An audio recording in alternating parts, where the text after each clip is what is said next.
الحمد للہ رب العالمین والصلاة والسلام علی محمد الامین فاعوذ باللہ من الشیطان الرجیم بسم اللہ الرحمن الرحیم۔ خواتین و حضرات، ہم سورہ یونس کی آیت 40 کا مطالعہ کر رہے ہیں۔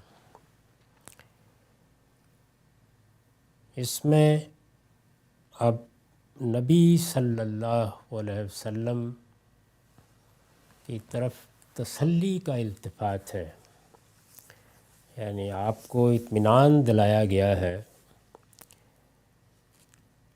کہ یہ لوگ اگر اس کا مطالبہ کر رہے ہیں کہ جو وعید انہیں سنائی جاتی ہے، جو دھمکی انہیں دی جاتی ہے،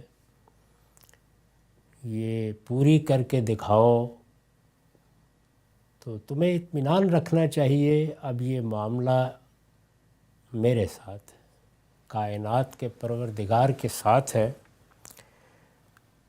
اور میں بہت اچھی طرح واقف ہوں کہ ان میں سے کون کیا کر رہا ہے۔ ان کے اشرار کی کوئی چیز میری نگاہوں سے چھپی ہوئی نہیں ہے۔ تم اطمینان رکھو، تیرا پروردگار ان مفسدوں سے خوب واقف ہے۔ یعنی یہ اب آمادہ فساد ہو چکے ہیں، ان کے ساتھ اب مکالمے کا وقت بھی گزرتا جا رہا ہے۔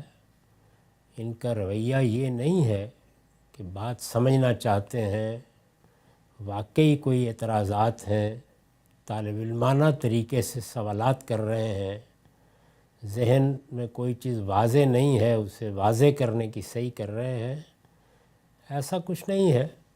اب انہوں نے فساد پیدا کرنے کا ارادہ کر لیا۔ قرآن مجید میں یہ جو فساد کی تعبیر ہے، یہ اگر دقت نظر کے ساتھ قرآن مجید کا تتبع کیا جائے تو دو پہلوؤں سے آتی ہے، بالکل اسی طرح جیسے ظلم کی تعبیر دو پہلوؤں سے آتی ہے۔ ظلم کا لفظ ہم عام حالات میں کسی زیادتی کے لیے بولتے ہیں جو ایک شخص دوسرے پر کرتا ہے، یعنی کوئی شوہر بیوی پر کرے، بیوی شوہر پر کرے، کوئی عزیز دوسرے عزیز پر کرے، کوئی حکومت اپنے لوگوں پر کرے، تو ظلم کا لفظ بولا جاتا ہے اس کے لیے۔ یہ دوسروں پر ظلم کرنا ہے، دوسروں پر زیادتی کرنا ہے۔ قرآن اسی تعبیر کو ظالم لنفسہ ہی کے معنی میں بھی استعمال کرتا ہے، یعنی بندہ اپنے اوپر ظلم کرتا ہے۔ ایک تو یہ نا کہ دوسروں پر ظلم ڈھایا، دوسروں پر ستم کیا، بندہ اپنے اوپر ظلم کرتا ہے۔ اس مفہوم میں شرک کو ظلم کہا گیا ہے، یعنی یہ در حقیقت اپنی جان کو خطرے میں ڈالنا ہے اور اپنی جان پر ظلم ڈھانا ہے، جس کا نتیجہ یہاں پر بھی کبھی کبھی سامنے آ جاتا ہے، لیکن آخرت میں تو بدترین صورت میں سامنے آ جائے گا۔ تو قرآن اس کو بھی ظلم سے تعبیر کرتا ہے۔ اسی طرح فساد ہے۔ فساد کی ایک صورتیں تو وہ ہیں جس میں کوئی شخص دوسروں کی جان، مال، آبرو کے لیے خطرہ بن جائے، اس کے لیے فساد کا لفظ یا اس کے ہم معنی الفاظ دنیا کی ہر زبان میں استعمال ہوتے ہیں، عربی زبان میں بھی استعمال ہے۔ ایک فساد کا پہلو یہ ہے کہ اللہ کے پیغمبروں کے مقابلے میں آدمی کھڑا ہونے کی کوشش کرے، یعنی وہ جب زمین پر ہوتے ہیں تو ایک طرح سے خدا براہ راست معاملہ کر رہا ہوتا ہے، اس میں معمولی سرکشی بھی فساد کی صورت اختیار کر لیتی ہے۔ اسی کو جب فساد کی سزائیں بیان کی ہیں سورہ مائدہ میں تو واضح کیا اور یہ بتایا کہ یہ بھی فساد ہے جس کو تم فساد سمجھتے ہو، اور اگر کوئی یحاربون اللہ ورسولہ، اللہ اور اللہ کے رسول کے مقابل میں آنے کی کوشش کرے، جس کو بعض جگہوں پر مشاقہ سے بھی تعبیر کیا ہے، تو اس کی بھی وہی صورت ہے جو فساد کی صورت ہے۔ یعنی انسان نے اپنی جان پر ظلم ڈھایا، یہ بھی ظلم ہے، دوسروں پر ظلم کیا وہ تو ہم جانتے ہی ہیں کہ ظلم ہے، دوسروں کی جان مال آبرو کے لیے خطرہ بننا یہ بھی فساد ہے، اور خدا کی زمین پر خدا کے سامنے سرکشی اختیار کر لی، یہ بھی فساد ہے۔ تو یہاں یہ اس دوسرے پہلو سے استعمال ہوا ہے۔ فرمایا کہ یہ آمادہ فساد ہے اور تیرا پروردگار ان مفسدوں سے خوب واقف ہے۔ وَرَبُّكَ أَعْلَمُ بِالْمُفْسِدِينَ وَإِن كَذَّبُوكَ فَقُلْ لِي عَمَلِي وَلَكُمْ عَمَلُكُمْ أَنْتُمْ بَرِيُّونَ مِمَّا عَمَلُوا وَأَنَا بَرِيٌّ مِمَّا تَعْمَلُونَ۔ فرمایا یہ تمہیں جھٹلاتے ہیں تو کہہ دو کہ میرے لیے میرا عمل ہے اور تمہارے لیے تمہارا عمل۔ یعنی صورتحال یہ نہیں ہے کہ تم اگر مجھے جھٹلا دو گے تو اس کی کوئی ذمہ داری مجھ پر ڈالی جائے گی، اور نہ یہ صورتحال ہے کہ میرے کسی اقدام کو تمہیں بھگتنا ہوگا۔ میں اپنا عمل کر رہا ہوں، مجھے اللہ تعالیٰ نے اس ذمہ داری پر فائز کیا ہے، اس منصب پر کھڑا کیا ہے۔ میرا کام یہ ہے کہ میں اپنے رب کے پیغامات، رسالات ربی جس کو کہا ہے، وہ بے کم و کاست تمہیں پہنچا دوں۔ وہ میں پہنچا رہا ہوں، خبردار کر رہا ہوں۔ اس کا کلام نازل ہوتا ہے، پڑھ کے سنا دیتا ہوں، اس کا حکم آتا ہے تم تک پہنچا دیتا ہوں۔ یہ میرا عمل ہے۔ اس کے مقابل میں تم نے بھی ایک عمل اختیار کیا ہے، اور وہ یہ کہ تم بجائے اس کے کہ میرے ساتھ مکالمہ کرو یا کوئی چیز سمجھو، اس سے بڑی چیز کیا ہو سکتی ہے کہ زمین سے براہ راست آسمان کے ساتھ رابطہ موجود ہو۔ پیغمبر کی موجودگی میں یہی صورتحال پیدا ہو جاتی ہے، اور آدمی سچا طالب علم بن کے اوپر سوال بھی نہ بھیج سکے۔ یعنی اس سے بڑی چیز کیا ہو سکتی ہے کہ انسانوں کو یہ میسر آ جائے، 10 سال کے لیے صحیح، 15 سال کے لیے، 20 سال کے لیے۔ اللہ تعالیٰ کہتے ہیں نوح علیہ السلام کے زمانے میں 950 سال یہ چیز میسر رہی کہ لوگ اپنی بات براہ راست کر سکیں، پیغمبر کی وساطت سے براہ راست کر سکیں۔ یہ اتنی بڑی چیز ہے، لیکن اس میں آدمی سرکشی اختیار کر لے، اس میں گریز اور فرار کے راستے اختیار کرے، اس میں آمادہ فساد ہو جائے۔ تو یہ فرمایا کہ اب اس کے بعد میں کیا کر سکتا ہوں؟ یعنی جو اللہ کی دی ہوئی مہلت ہے اس میں تم نے اپنے عمل کی کھیتی بونی ہے، اور مجھے اپنے عمل کا پھل کاشت کرنا ہے۔ دونوں نتیجہ دیکھ لیں۔ یہ تمہیں جھٹلاتے ہیں تو کہہ دو کہ میرے لیے میرا عمل ہے اور تمہارے لیے تمہارا عمل۔ تم پر میرے عمل کی کوئی ذمہ داری نہیں ہے، اور مجھ پر تمہارے عمل کی کوئی ذمہ داری نہیں ہے۔ یعنی اللہ کا بے لاگ قانون یہ ہے، جس کو دوسری جگہ ان الفاظ میں بیان کیا ہے کہ وَلَيْسَ لِلْإِنسَانِ إِلَّا مَا سَعَىٰ وَلَا تَزِرُ وَازِرَةٌ وِزْرَ أُخْرَىٰ۔ یعنی نہ کوئی کسی کی سعی میں شریک ہو سکتا ہے۔ میں نے ایک کام کیا ہے تو مجھے ہی اس کے نتائج بھگتنے ہیں، دوسرے نے کیا ہے تو اس کو بھگتنے ہیں۔ تو قرآن مجید نے جو مجازات کا قانون بیان کیا ہے وہ یہ ہے کہ وَلَيْسَ لِلْإِنسَانِ إِلَّا مَا سَعَىٰ۔ انسان کو وہی کچھ ملنا ہے جس کے لیے اس نے سعی کی ہے، اس نے نیت کی ہے، اس نے ارادہ کیا ہے، اس نے جد و جہد کی ہے۔ اللہ کا قانون یہی ہے، اور قیامت میں کوئی کسی دوسرے کی ذمہ داری میں شریک نہیں ہوگا۔ وَأَلَّا تَزِرُ وَازِرَةٌ وِزْرَ أُخْرَىٰ۔ تو اس بے لاگ قانون کے مطابق وہاں فیصلہ ہونا ہے۔ کہ اسی کا حوالہ دیا ہے کہ ہم میں سے کسی پر بھی دوسرے کی کوئی ذمہ داری نہیں ہے، لیکن یہ اسلوب کب اختیار کیا جاتا ہے؟ یہ ایک لحاظ سے گویا اب برات کا موقع قریب آ رہا ہے۔ پیغمبروں کی دعوت میں جب ذمہ داری اٹھانے کی آیات آنا شروع ہو جاتی ہیں تو اس کا مطلب ہے کہ معاملہ ختم ہونے کے قریب ہے۔ یعنی دعوت میں استمالت ہوتی ہے، محبت ہوتی ہے، استرحام ہوتا ہے، اللہ تعالیٰ اپنی رحمت کی طرف متوجہ کرتے ہیں، استدلال کرتے ہیں۔ انذار میں بھی ابتدائی مراحل میں یہی اسلوب ہوتا ہے، لیکن بتدریج یہ ہجرت اور برات کا انداز غلبہ پانا شروع کر دیتا ہے۔ تو یہ اس بات کا الارم ہے کہ معاملہ ختم ہونے والا ہے۔ تو فرمایا کہ اب تمہارے معاملات تمہارے ساتھ، میرے معاملات میرے ساتھ۔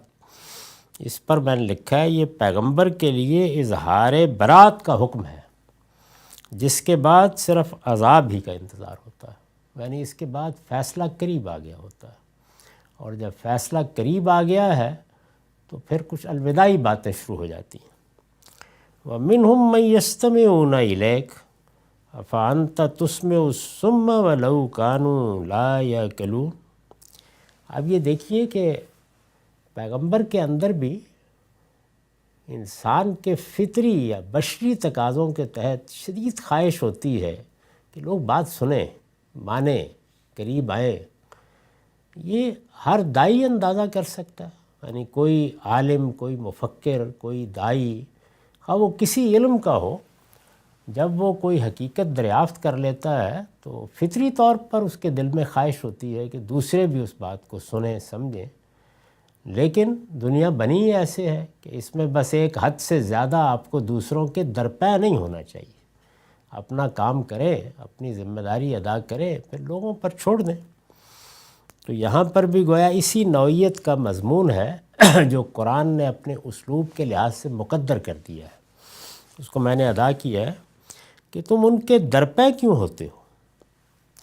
یعنی پیچھے یہ کہا کہ ان سے کہو کہ میرے لیے میرا عمل ہے، تمہارے لیے تمہارا عمل ہے، تم ان کے درپے کیوں ہوتے ہو جو اندھے اور بہرے ہو چکے ہیں۔ یعنی جب تک کوئی بات سنتا ہے تو سنانے کی کوشش بھی سمجھ میں آتی ہے، کوئی سمجھتا ہے تو سمجھانے کی صحیح بھی سمجھ میں آتی ہے۔ لیکن اگر مخاطبین اندھے اور بہرے ہو چکے ہوں، یہ اکثر و بیشتر تجربہ کیا ہوگا کہ جب انسان ضد کا انداز اختیار کر لیتا ہے، جس کو پیچھے بیان کیا ہے کہ آمادہ فساد ہو گیا ہے آدمی، تو پھر شرفاء بات کرنے سے گریز کرتے ہیں، یعنی پھر بات کرنے کا کوئی فائدہ نہیں ہوتا، اور اس کا بھی اندیشہ ہوتا ہے کہ بات کو صحیح زاویے سے نہیں لیا جائے گا، بلکہ اس میں کوئی فتنہ ہی پیدا کرنے کی صحیح کی جائے گی۔ تو ان کے بارے میں بھی یہ کہا ہے کہ تم ان کے درپے کیوں ہوتے ہو جو اندھے اور بہرے ہو چکے ہیں، ان میں وہ بھی تو ہیں جو تمہیں کان لگا کر سنتے ہیں۔ تو اس میں مطلب یہ ہے کہ توجہ ادھر کرو، جس طرح کہ جو سورہ عبس میں مضمون زیر بحث آیا ہے، اور عام طور پر پڑھے لکھے لوگ اس سے واقف ہیں کہ حضور کی مجلس میں کچھ عرب کے شرفاء یا قریش کے بڑے لوگ بیٹھے ہوئے تھے، اور اس میں ایک نابینا صحابی بھی آ گئے، ان کو اندازہ نہیں تھا کہ کون لوگ ہیں، تو انہوں نے آ کے اپنے طریقے پر کوئی بات بھی کی ہوگی یا کچھ پوچھنا چاہا ہوگا۔ تو حضور کی طبیعت پر یہ چیز کچھ گراں گزری کہ شاید اب یہ حضرات ان کے آنے کا بھی برا مانیں، اور پھر یہ کہ کوئی ایسی بات بھی کر دیں جس سے میرے اس صحابی کی دل آزاری ہو۔ تو یہ سارے ملے جلے سے احساسات تھے جو آپ کے دل میں پیدا ہوئے، اور کچھ آپ کے دل میں خیال ہوا کہ اس وقت نہ آتے تو اچھا تھا۔ تو اللہ تعالیٰ نے اس پر توجہ دلائی، اور بڑی سخت توجہ دلائی۔ عبس و تولی ان جاءہ الاعمی، تیوری چڑھا لی اور منہ موڑ لیا، ایک نابینا تمہاری مجلس میں آ گیا، اس سے کیا دلچسپی ہے کہ ان لوگوں کے درپے ہو کر ان کو سمجھانے کی کوشش کی جائے۔ وہ جو تزکیے کے لیے آیا ہے اور سدھرنا چاہتا ہے، وہ تمہاری توجہ کا مرکز ہونا چاہیے۔ تو یہ مضمون کئی جگہوں پر قرآن میں آیا، وہاں ذرا بہت ہی نمایاں ہو گیا ہے۔ تم ان کے درپے کیوں ہوتے ہو جو اندھے اور بہرے ہو چکے ہیں، ان میں وہ بھی تو ہیں جو تمہیں کان لگا کر سنتے ہیں، یعنی ان کو سناؤ جو سمجھنے کے لیے آتے ہیں، خود چل کے آتے ہیں۔ تو اس سے ایک دائی کو بھی یہ تعلیم دی گئی ہے کہ اسے اس کی پرواہ نہیں کرنی چاہیے کہ کوئی کتنا بڑا آدمی ہے اور کسی کی کیا حیثیت ہے، اور اس کے آنے سے تو آسمان زمین تبدیل ہو جائیں گے۔ خدا اپنی جنت کے لیے انتخاب کر رہا ہے، تو اس نے جس کا انتخاب کر لیا وہ ٹوٹے ہوئے دل کے ساتھ بھی آ گیا ہے، اور اس کے ہاتھ میں لٹھیا بھی ہے، اور وہ اندھا اور بہرا بھی ہے، لیکن بات سننے کے لیے حاضر ہے، تو پھر اسی کو سنانی چاہیے، وہی توجہات کا مرکز ہونا چاہیے۔ فرمایا پھر کیا بہروں کو سناؤ گے اگرچہ وہ کچھ نہ سمجھتے ہو؟ یعنی کیا ضرورت ہے اس کی؟ جن لوگوں نے کان بند کیے ہوئے ہیں ان کو سنانے کی کوئی ضرورت نہیں۔ افانت تسمع الصم ولو کانوا لا یعقلون، ان میں وہ بھی تو ہیں جو تمہیں کان لگا کر سنتے ہیں، پھر کیا بہروں کو سناؤ گے اگرچہ وہ کچھ نہ سمجھتے ہوں۔ وَمِنْهُمْ مَنْ يَنْظُرُ إِلَيْكَ أَفَأَنْتَ تَهْدِي الْعُمْيَ وَلَوْ كَانُوا لَا يُبْصِرُونَ، اور ان میں وہ بھی تو ہیں جو پوری توجہ سے تمہیں دیکھتے ہیں، یعنی یہ تو اندھے اور بہرے ہیں، وہ ہیں کہ جو کان لگا کر سنتے ہیں وہ تمہاری توجہ کے مستحق ہیں، وہ جو پوری توجہ سے تمہیں دیکھتے ہیں وہ تمہارے التفات کے مستحق ہیں۔ پھر کیا اندھوں کو راہ دکھاؤ گے اگرچہ وہ کچھ نہ دیکھتے ہوں؟ یعنی ان اندھوں کی اور ان بہروں کی طرف جانے کی ضرورت ہی کیا ہے؟ ان کو ان کے حال پر چھوڑو۔ اس سے اندازہ کر سکتے ہیں کہ اب معاملہ کہاں پہنچ گیا ہے۔ ان میں وہ بھی تو ہیں جو تمہیں کان لگا کر سنتے ہیں، پھر کیا بہروں کو سناؤ گے اگرچہ وہ کچھ نہ سمجھتے ہوں؟ اور ان میں وہ بھی تو ہیں جو پوری توجہ سے تمہیں دیکھتے ہیں، پھر کیا اندھوں کو راہ دکھاؤ گے اگرچہ وہ کچھ نہ دیکھتے ہوں؟ فرمایا ان اللہ لا یظلم الناس شیئا ولکن الناس انفسهم یظلمون۔ حقیقت یہ ہے کہ اللہ لوگوں پر ذرا بھی ظلم نہیں کرتا، بلکہ لوگ خود ہی اپنی جانوں پر ظلم ڈھاتے ہیں۔ یہ وہ ظلم کا استعمال ہے کہ انسان جس وقت یہ رویے اختیار کرتا ہے تو در حقیقت وہ اس وقت اپنے آپ پر ظلم کر رہا ہوتا ہے۔ اس پر حاشیہ ہے، یعنی یہ جو دیکھتے ہیں، یہ جو دیکھتے ہو، یعنی یہ جو دیکھتے ہو کہ لوگوں میں زیادہ ایسے اندھے بہرے ہو جاتے ہیں کہ بالآخر عذاب کے مستحق ٹھہرتے ہیں، تو اس کی وجہ یہ نہیں ہے کہ اللہ نے ان پر کوئی ظلم کیا ہے، ہرگز نہیں۔ یہ ان کی خواہشیں اور ان کے تعصبات ہیں جنہوں نے اس طرح انہیں اندھا بہرا کر دیا ہے کہ حق کی ہر صدا اور اس کا ہر داعی ان کے لیے اجنبی ہو گیا۔ یعنی انہیں قریب میں بیٹھا ہوا حق کا سچا داعی نظر نہیں آتا، اور وہ جا کر معلوم نہیں کن کن بلوں میں ہاتھ ڈال رہے ہوتے ہیں، کن کن سانپوں کے پاس جا کر اپنے آپ کو ڈسوا رہے ہوتے ہیں، کچھ بھی نہیں ہوتا، لیکن حق کے سچے داعی ان کے لیے اجنبی ہو چکے ہوتے ہیں، اور سچائی کی صدا یہ ان کے لیے بےمانی ہو چکی ہوتی ہے۔ وہ پاس ہوتے ہیں، وہ دائیں ہوتے ہیں، وہ بائیں ہوتے ہیں، لیکن فائدہ نہیں اٹھاتے۔ ان کے اس رویے کا نتیجہ یہی نکلنا تھا اور یہی نکلا ہے کہ اب یہ عذاب کی زد میں، یعنی اب گویا گرفت کا موقع قریب آ رہا ہے۔ وَيَوْمَ يَحْشُرُهُمْ كَأَن لَّمْ يَلْبَثُوا إِلَّا سَاعَةً مِّنَ النَّهَارِ يَتَعَارَفُونَ بَيْنَهُمْ قَدْ خَسِرَ الَّذِينَ كَذَّبُوا بِلِقَاءِ اللَّهِ وَمَا كَانُوا مُهْتَدِينَ۔ یہاں یہ مضمون یہ ہے کہ اس وقت تو یہ مست ہے، جو ان کو چیزیں میسر ہیں، جو مہلت انہیں ملی ہوئی ہے، وہ اندھا اور بہرا کر چکی ہے انہیں۔ اس وقت یہ مست ہیں، لیکن جس دن اللہ انہیں اکٹھا کرے گا، وَيَوْمَ يَحْشُرُهُمْ، جس دن اللہ انہیں اکٹھا کرے گا، اس دن محسوس کریں گے کہ گویا دن کی ایک گھڑی ہی کے لیے دنیا میں تھے۔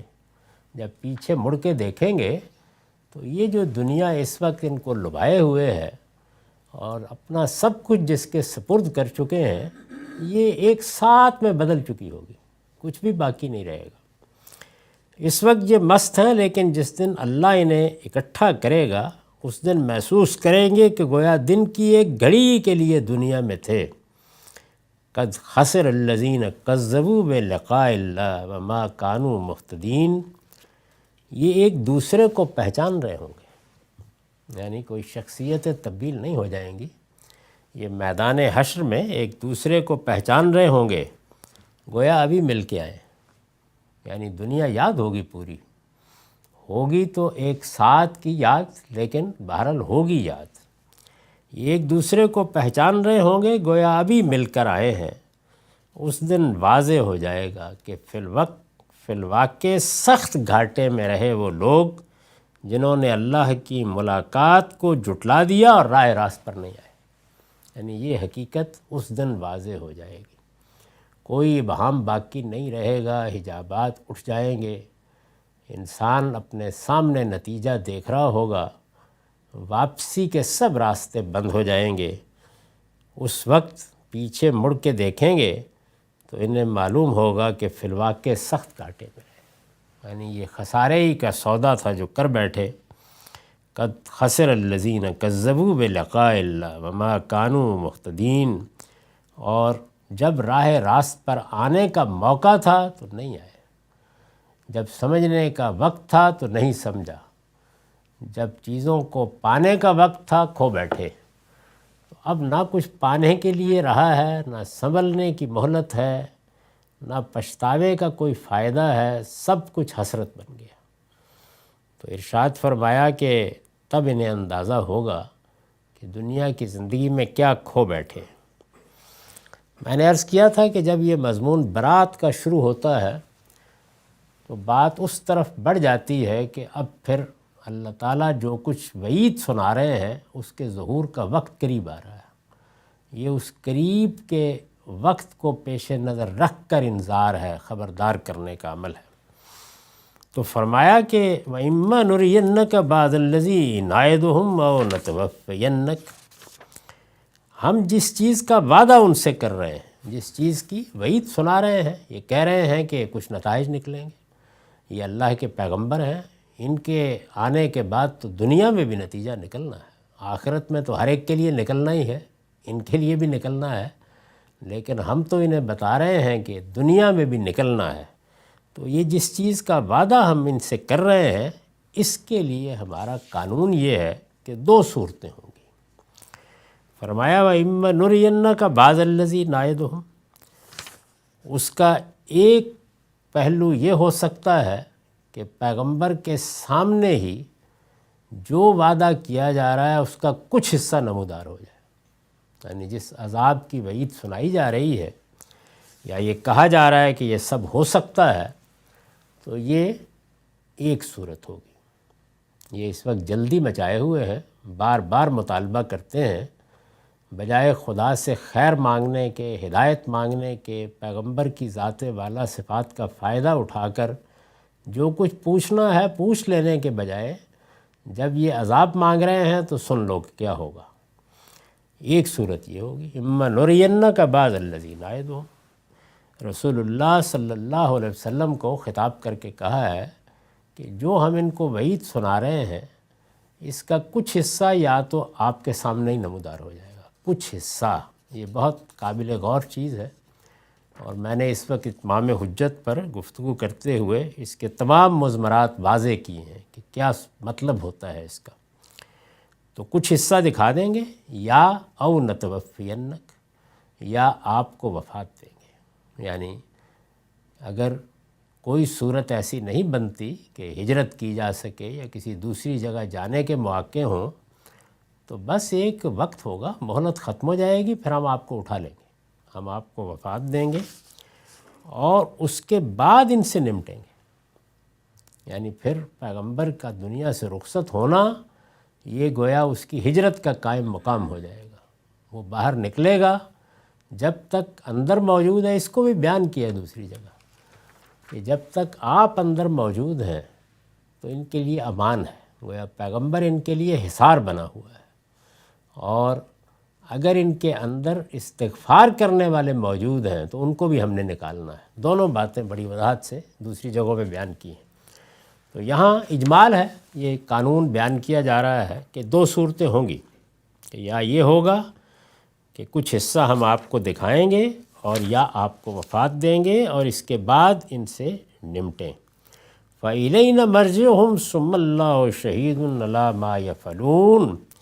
بہرکیف دونوں میں سے جو صورت بھی ہو، رہ یہاں نہیں جانا، ان کو لوٹنا ہماری ہی طرف ہے، پھر اللہ اس پر گواہ ہے جو کچھ یہ کر رہے ہیں۔ یعنی یہ گویا پوری کی پوری بات بتا دی کہ ایک معاملہ یہاں ہونا ہے، پھر یہاں ہونا ہے تو چھوڑ نہیں دیے جانا کہ ہو گیا، یہاں سے اٹھا کے ہم ان کو اپنے پاس لے جائیں گے، اور جب ہمارے پاس لوٹ کے آئیں گے تو پھر جو کچھ انہوں نے کیا ہے وہ کہیں غائب نہیں ہو گیا، اس کی گواہی موجود ہے، پھر ان کو اس کا انجام بھگتنا ہوگا۔ تو یہاں سے لے کر یعنی رسولوں کی موجودگی میں جو دنیا میں گرفت ہوتی ہے اس سے لے کر آگے تک پوری بات بیان کر دی۔ اس کے بعد قانون کا حوالہ دیا ہے، اور یہ سورہ ہے کہ جس میں اس کی اس آیت 47 میں جسے ہم اب پڑھ رہے ہیں، اتمام حجت کے قانون کو قانون کے طور پر بیان کیا ہے۔ پیچھے جس طرح کہ میں نے عرض کیا، یہ بتا دیا کہ کیا ہوگا، اب یہ بتایا یہ کس قانون کے مطابق ہوگا، یعنی وہ کیا قاعدہ ہے۔ یہ تو سب جانتے ہیں اور قرآن میں جگہ جگہ بیان ہوا ہے کہ مجازات یا مکافات یا جزا و سزا وہ قیامت میں ہونی ہے، اس میں گواہیاں بھی ہوں گی، اس میں اعمال نامے بھی کھولے جائیں گے، اس میں میزان بھی لگے گی، لیکن یہ کس قانون کے تحت ہونا ہے جس کے بارے میں کہا ہے کہ یا اس کا کچھ حصہ ہم آپ کو بھی دکھا دیں گے اور یا آپ کو وفات دیں گے اور اس کے بعد ان سے نمٹیں گے، اس کا کیا قانون ہے؟ تو فرمایا کہ وہ یہ ہے کہ وَلِكُلِّ أُمَّةٍ الرَّسُولُ، اللہ اس پر گواہ ہے جو کچھ یہ کر رہے ہیں، اور اس کا قانون یہی ہے، کیا ہے؟ ہر قوم کے لیے ایک رسول ہے، یعنی دنیا میں جو قومیں بھی آئی ہیں ان میں سے ہر قوم کی طرف ہم نے ایک رسول بھیجا ہے، ہر قوم کے لیے ایک رسول ہے۔ فَإِذَا جَاءَ رَسُولُهُمْ قُضِيَ بَيْنَهُمْ بِالْقِسْطِ وَهُمْ لَا يُظْلَمُونَ۔ قانون کیا ہے؟ قانون کیا ہے کہ پھر جب ان کا رسول آ جاتا ہے، یعنی جب کسی قوم کا یا کسی زمانے کے لوگوں کا یا جو بھی مخاطبین ہوں ان کا رسول آ جاتا ہے، جب اللہ تعالیٰ فیصلہ کر دیتا ہے کہ اب اس قوم کی طرف ایک رسول بھیجنا ہے، تو فرمایا جب رسول آ جاتا ہے تو قانون ہمارا یہ ہے کہ پھر ان کے درمیان، یعنی اس قوم کے اور رسول کے درمیان انصاف کے ساتھ اسی دنیا میں فیصلہ کر دیا جاتا ہے، پھر ہمارا فیصلہ صادر ہوتا ہے۔ وہ جو قیامت میں صادر ہونا ہے وہ تو ہر ایک کے لیے ہونا ہے، لیکن جن قوموں کی طرف رسول آتے ہیں ان کا فیصلہ اسی دنیا میں صادر ہوتا ہے۔ وَهُمْ لَا يُظْلَمُونَ، اور اس میں بھی ایک ایک چیز کا خیال رکھا جاتا ہے، ان پر کوئی ظلم نہیں کیا جاتا، یعنی اللہ تعالیٰ جو قاعدہ ضابطہ ہے اس کے مطابق ہی یہ سب کرتے ہیں، ان پر کوئی ظلم نہیں کیا جاتا۔ یہ وہی قانون ہے جس کی میں نے بہت وضاحت کی ہے، اس کو بیان کیا ہے، اسی کو قانون اتمام حجت کی تعبیر دی ہے تاکہ یہ واضح ہو جائے کہ قرآن مجید اس کو کس طرح بیان کرتا ہے، قرآن مجید کے لحاظ سے اس کی اہمیت کیا ہے، اور اب یہ بھی بتایا ہے کہ وہ کیا احکام ہیں جن پر اس کا اثر پڑتا ہے۔ یہاں ایک نسبتاً مفصل نوٹ ہے، میں نے لکھا ہے یہ اسی قانون کا بیان ہے جس کی وضاحت ہم جگہ جگہ کر چکے ہیں، کہ قرآن میں بہت جگہوں پر اس کا حوالہ ہے، یہاں یہ بطور قانون بیان ہوا ہے، جس طرح کے قانون کو الفاظ میں بیان کیا جاتا ہے، یہ اسی قانون کا بیان ہے جس کی وضاحت ہم جگہ جگہ کر چکے ہیں کہ نبوت و رسالت کو ذریت ابراہیم کے لیے خاص کر دینے سے پہلے 4000 سال پہلے تو اللہ تعالیٰ نے ایک دوسرا فیصلہ کیا کہ اب نبوت صرف ابراہیم علیہ السلام کی اولاد میں رہے گی، لیکن اس سے پہلے دنیا کی تمام قوموں پر خود انہی کے رسولوں کے ذریعے سے اتمام حجت کیا گیا۔ یہ جو فرمایا نا وَلِكُلِّ أُمَّةٍ الرَّسُولُ، تو یہ اس دور کا حوالہ ہے جب کہ اللہ تعالیٰ نے یہ معاملہ کیا۔ قرآن میں اس کی تفصیلات سے معلوم ہوتا ہے کہ یہ رسول، یعنی جو ان قوموں کی طرف بھیجے گئے، اپنے مخاطبین کے لیے خدا کی عدالت بن کر آئے۔ رسول اللہ کی ہدایت لے کر آتے ہیں، نبی بھی، تو وہ اتمام ہدایت کرتے ہیں، اور جب ان میں سے یعنی نبیوں میں سے کسی کو رسول بنا دیا جاتا ہے تو وہ اس کے ساتھ یعنی ہدایت دینے کے ساتھ قوموں کے لیے عدالت بھی بن جاتے ہیں، خدا کی عدالت زمین پر لگ جاتی ہے۔ یہ رسول اپنے مخاطبین کے لیے خدا کی عدالت بن کر آئے اور ان کا فیصلہ کر کے دنیا سے رخصت ہوئے۔ قرآن نے بتایا ہے کہ رسولوں کی دعوت میں یہ فیصلہ انذار عام، انذار خبردار کرنا، وارن کرنا، انذار عام، اتمام حجت اور ہجرت و برات کے مراحل سے گزر کر صادر ہوتا، یعنی یہ مرحلے ہیں، اسی لیے پورا قرآن انہی کے لحاظ سے ترتیب دیا گیا۔ قرآن کی ارینجمنٹ ہی یہی ہے، اسی طرح سے اس میں صورتیں ترتیب دی گئی ہیں، اور اس طرح صادر ہوتا ہے کہ آسمان کی عدالت زمین پر قائم ہوتی، خدا کی دینونت یعنی جزا و سزا کا ظہور ہوتا، اور رسول کے مخاطبین کے لیے قیامت صغریٰ برپا ہو جاتی۔ ایک قیامت وہ ہے جو وہاں برپا ہوگی، ایک چھوٹی قیامت یہاں برپا ہو جاتی ہے۔ یہ میں نے تمہید کی چند سطریں پڑھ دی ہیں، یہ مضمون ابھی آگے چلے گا، ہمارا وقت ختم ہو گیا۔ اقول قولی ھذا واستغفر اللہ لی ولکم ولسائر المسلمین۔